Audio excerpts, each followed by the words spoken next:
Good evening. Forced by the government to live apart in separate countries, Judy Rickard talks about the difficult situation of binational same-sex couples. Gay bar for a day at different locations each month. ICU Friday is the place to be. Operated by an almost all-volunteer staff. President Christopher Flood of the Billy DeFrank Community Center talks about the organization's restructuring. And a rally for murdered Ugandan gay activist David Kato on this March 2011 edition of Outlook Video.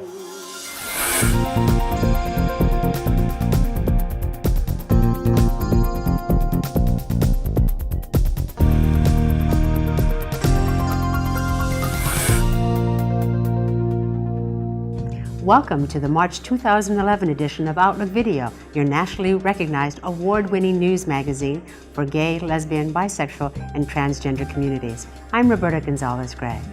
And I'm Jay Raley. Last month, Roberta, we talked about Kill the Gays bill in Uganda. Yes, that was in our 2010 edition, yes, a retrospective edition.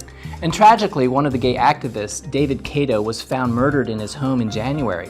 A rally was held in memory of David Kato in several cities, and we have coverage of the rally at Harvey Milk Plaza in San Francisco, which you will see later on this half hour. While marriage is a state issue, immigration status, however, is regulated by the federal government. And even though a same-sex couple can get legally married in 10 countries and 5 states in this country, the marriage is not recognized by U.S. Immigration and Custom Enforcement. So, binational same-sex couples have to make the difficult decision to live apart or move to another country where their marriage is legal. Judy Rickard, author of the book Torn Apart, United by Love, Divided by Law, is one half of a binational couple, and she is here to talk with Raymond Donald Hong about her inability to sponsor her partner for immigration into the United States. It's quite a dilemma. It is bad.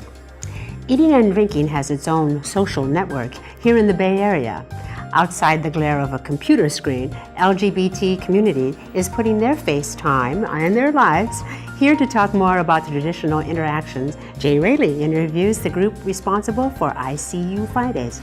I see you there. I see what you're up to. And the Billy DeFrank Community Center is now staffed by almost all volunteers. Christopher Flood is the new president of the center, and he will talk about the restructuring of the organization. But first, here's Raymond Donald Hong with Judy Rickard.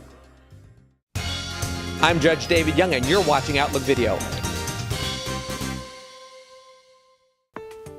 When one of the people in a same-sex couple is a citizen of another country, it is impossible to obtain legal residence through the American citizen partner. What happens is that families are ripped apart, children are separated from their parents, partners are turned away at customs, gravely ill people die alone in the hospital, careers are abandoned, and relationships are strained to the breaking point.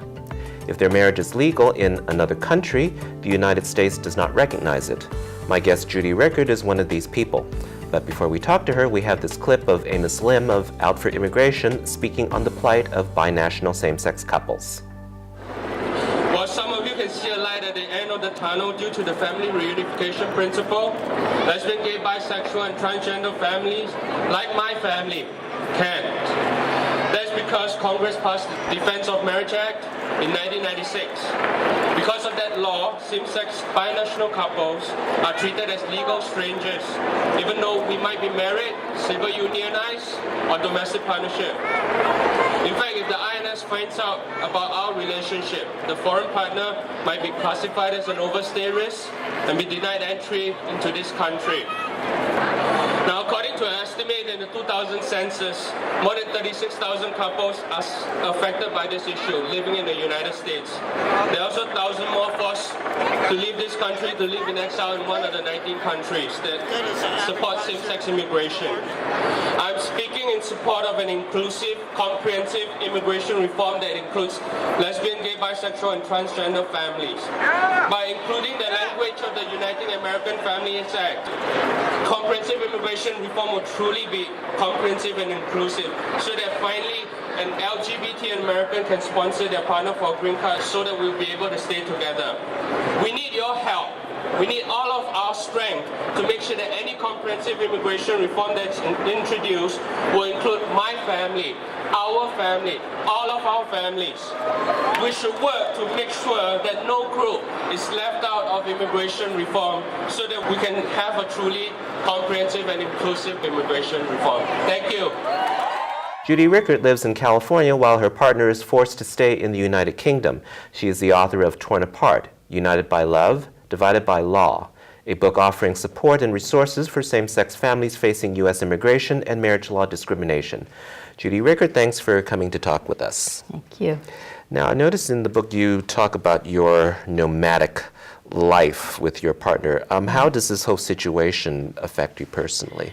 Well, the first thing that happened to us was that I had to take early retirement from my job at San Jose State University in order for us to stay together, because I can't just take off for 6 months at a time and stay employed. So I had to quit my job, and that gives us reduced income, but we can stay together. And the second thing is we have to have somebody take care of our house, take care of our cat, and anything here in California while we have to be out of the country in order to stay together. So it's an expense and it's a problem, and it's very frustrating and stressful. We also have to leave behind our family here to go out of the country to be together elsewhere. As for relocating to the UK, you can't do that personally because of health problems. Is that correct? Well, it is a problem for me to stay in a colder country. We've learned that the hard way. I got sick in Scotland, I got sick in England, I got sick in France. But if we do have to relocate, we're going to have to figure out a place to live where we can both be okay. One of the problems we have right now is that we're advanced age. We're old broads. And my partner just turned 70, and I just turned 63. And it's not like being young and able to just pick up and go everywhere. So we do need to find a place to settle down, and hopefully it'll be San Jose. But if we can't do that, then we have to come up with Plan B. Mm-hmm. And you also run the risk of Karen being turned away at the border. Can you explain that? Right. Karen has a B1, B2 visa, and she is allowed in for up to 6 months. But the problem is that there's no guarantee that she'll be allowed in, and there's no guarantee that she'll be allowed in for 6 months. So in the past, she has been allowed in for less than 6 months at a time, and she's also been told to leave the country for a long time. So we have no guarantee of being together here in America for a 6-month period at a time. When we had Amos Lim here last time, he talked about the Uniting American Families Act. But now that we have a Republican Congress, what do you think might happen to that? Well, you know, there is bipartisan support from some Republican congressional and Senate members. But my feeling is that it's going to be harder in this 112th Congress to have the bill pass, although I really want it to pass. Uniting American Families Act is the thing that will change the Immigration and Naturalization Act wording to add "or permanent partner," 3 words, wherever the word spouse appears, because that would give us a level playing field for same-sex binational couples. Right now, the only way a same-sex person can come in is through a relative, not a same-sex spouse, or for a job, or as a refugee. So men can't sponsor their male partners, and women can't sponsor their female partners under the current law. Now, if it's possible to get an executive order from the president, that would be a non-legislative way to solve it. Or if it's possible to get some kind of a new visa from immigration, that would be a non-legislative way to solve it. But right now, all that's on the table is legislative process. And right now, none of the bills that were introduced last session have been reintroduced. So we need to reintroduce Uniting American Families Act. We need to reintroduce Reuniting Families Act, which embeds Uniting American Families Act in it. And if we can reintroduce comprehensive immigration reform of 2010, which obviously would have to be renamed 2011, that also embeds Uniting American Families Act into a comprehensive bill. The book is Torn Apart, United by Love, Divided by Law, and it will be available in April through Finhorn Press. Royalties from the book go to Immigration Equality, Out for Immigration, and the Love Exiles Foundation, 3 groups working to overcome immigration denial for same-sex binational couples.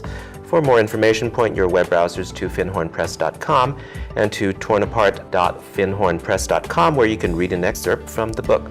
Judy, best wishes for you and Karen, and thanks again for coming down. Thank you for having me, Raymond.